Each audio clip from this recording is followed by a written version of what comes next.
Alors, je suis très heureuse de parler de ce Moyen-Âge occidental commun, dont le centre se trouve désormais dans l'ère islamique à partir du XVIIe siècle.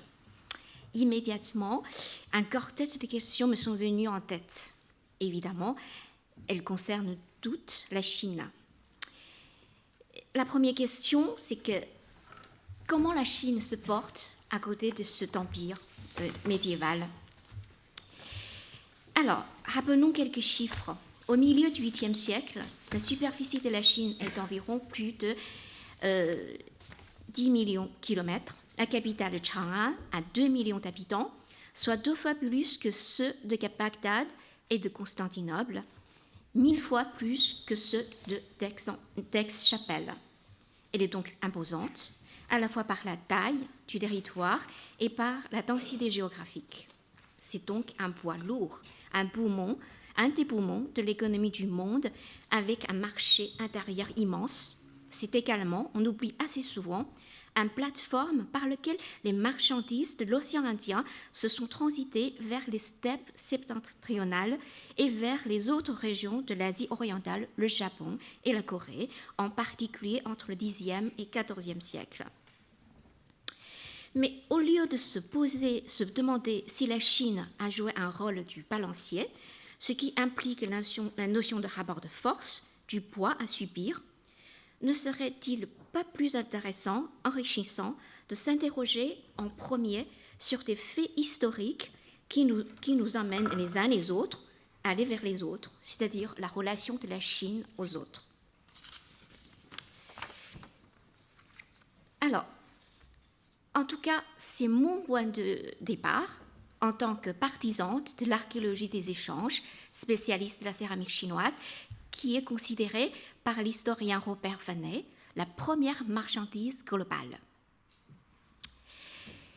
Alors, il me vient en tête 3 ensembles de questions.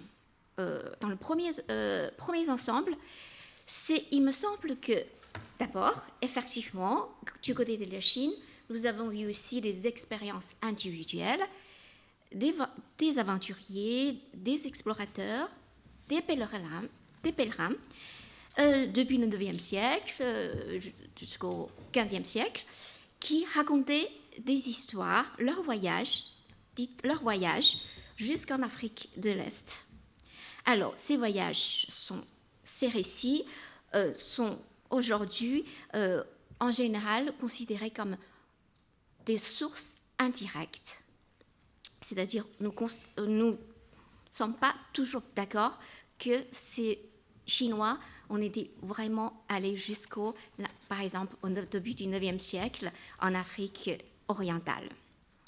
À côté de ces expériences individuelles, il y a d'autres ensembles de faits historiques, donc des ponctuels. Ce sont des faits historiques ponctuels, et comme les expériences individuelles, et il y a des expériences collectives, donc je pense à l'expansion militaire des Mongols, et c'est universalisme mongol, son traumatisme, son efficacité, on peut en discuter,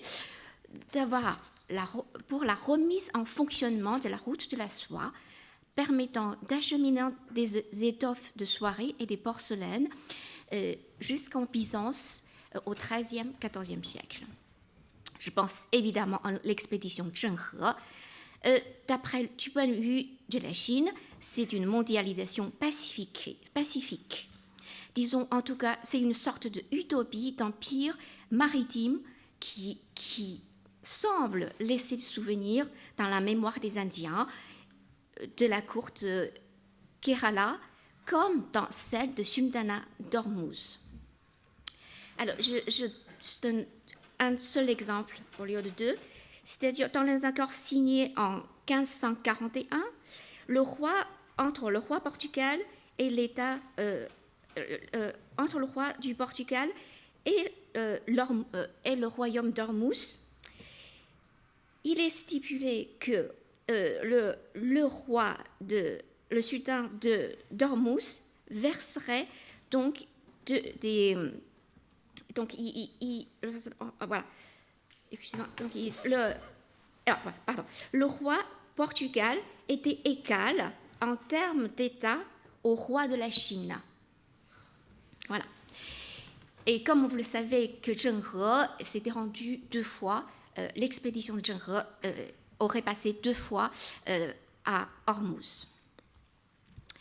Alors, à côté de ces faits historiques ponctuels, je voudrais surtout insister sur plutôt que j'appelle des événements, des échanges, des événements plus réguliers, c'est-à-dire des échanges commerciaux réguliers.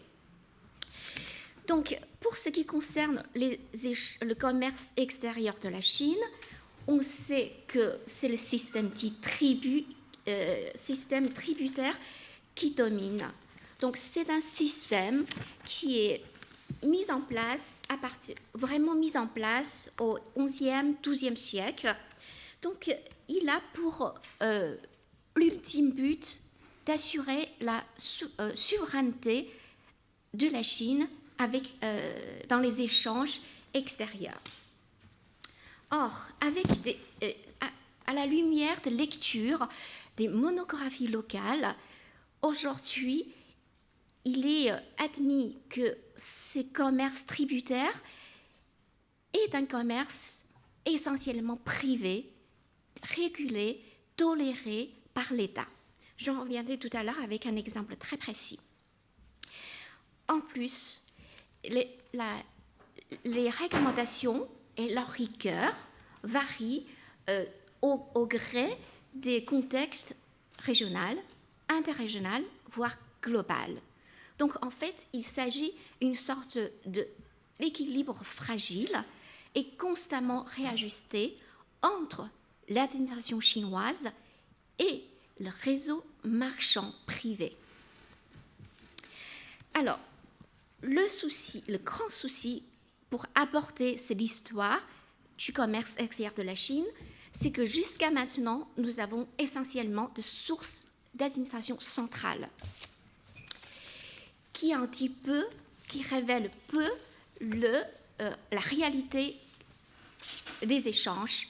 Si le temps le permet, je reviendrai tout à l'heure sur l'exemple de l'interdiction du commerce maritime que Julien a évoqué tout à l'heure. Alors, pour compléter ces lacunes ou le silence des textes administratifs, donc je voulais proposer donc ici plutôt que j'appellerais donc les routes, non pas les traces, les routes que les vestiges archéologiques nous ont laissées.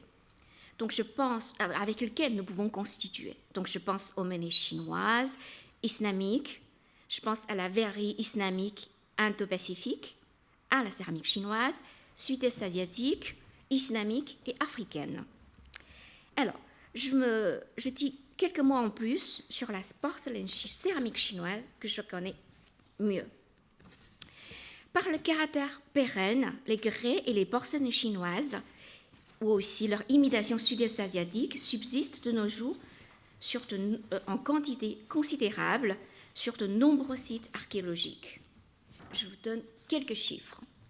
Alors, la céramique chinoise aurait arrivé en Afrique de l'Est par un commerce régulier, au plus tard, dès le début du IXe siècle. On trouve aussi, alors dans ce cas-là, plutôt des présences parcellaires, 1 ou 2 fragments à Palerme, en Italie, dès le IXe, Xe siècle, en Espagne, dès le XIe siècle. Mais à côté, l'archéologie sous-marine nous montre un commerce à très grande quantité. L'épave Bellington, échouée vers 920, aujourd'hui, la cargaison sortie de l'eau comprend plus de 67 000 céramiques chinoises. Les archéologues ont estimé que cela ne représente seulement 0,2% de l'ensemble de la cargaison. L'épave de Sirpon, milieu Xe siècle, il y a plus de 49 000 céramiques chinoises sorties de l'eau. L'épave Hainan, milieu du 13e, Nanhai 1号, pardon, milieu du 13e siècle, plus de 80 000 pièces. Pour l'expédition de Zhenghe, une seule expédition, la cour a commandé à Jingdezhen plus de 443 500 000 pièces. En se basant sur ce chiffre, les 7 expéditions auraient donc amené avec elles plus de 3 millions de pièces pour une période d'environ 20 ans. Le site de Kotasina en Asie du Sud-Est, en Indonésie, un site du 11e, 14e siècle, pour seulement 4 campagnes de fouilles, plus de 52 000 fragments de tessons céramiques chinoises exhumés. Disons donc que la Chine inonde le monde Moyen-Âge avec ses céramiques. Mais il est important de rappeler que le début du commerce régulier de la céramique chinoise ne vient pas des Chinois. C'est-à-dire que ce ne sont pas les Chinois qui commercialisaient la céramique chinoise parce qu'il est de qualité exceptionnelle, tout simplement plus tard pour échanger des produits de très haute valeur commerciale qui est très prisé en Chine et en Asie orientale. Donc, je termine ici en dernier point. Donc, je suis d'accord avec Patrick lorsqu'il parlait des traces, lorsqu'il parlait c'est-à-dire qu'on a souvent, lorsqu'il y a une présence d'un tesson céramique, alors on pense au commerce. Ce qu'il faudrait faire pour que ces quantités de vestiges puissent nous apprendre le réseau du commerce, il faut un travail, des études et des analyses quantitatives, conduites avec des méthodes et rigueur. Dans ce cadre, ces vestiges peuvent nous fournir de nombreuses informations comme un indicateur de l'ampleur des échanges ou encore comme un instrument de mesure pour évaluer le degré d'implication d'un site ou d'une région dans le commerce à longue distance. Par ailleurs, il me semble qu'ici, nous avons un alternatif invariable, une grille d'évaluation universelle des échanges face à la difficulté de mise en commun, sans parler de la confrontation des sources écrites issues de contextes sociaux, administratifs différents, de terrains textuels différents, de bagages intellectuels des auteurs différents et aussi d'intérêts économiques et politiques différents. Voilà, c'est ce que je voudrais proposer ici à mes collègues d'historiens.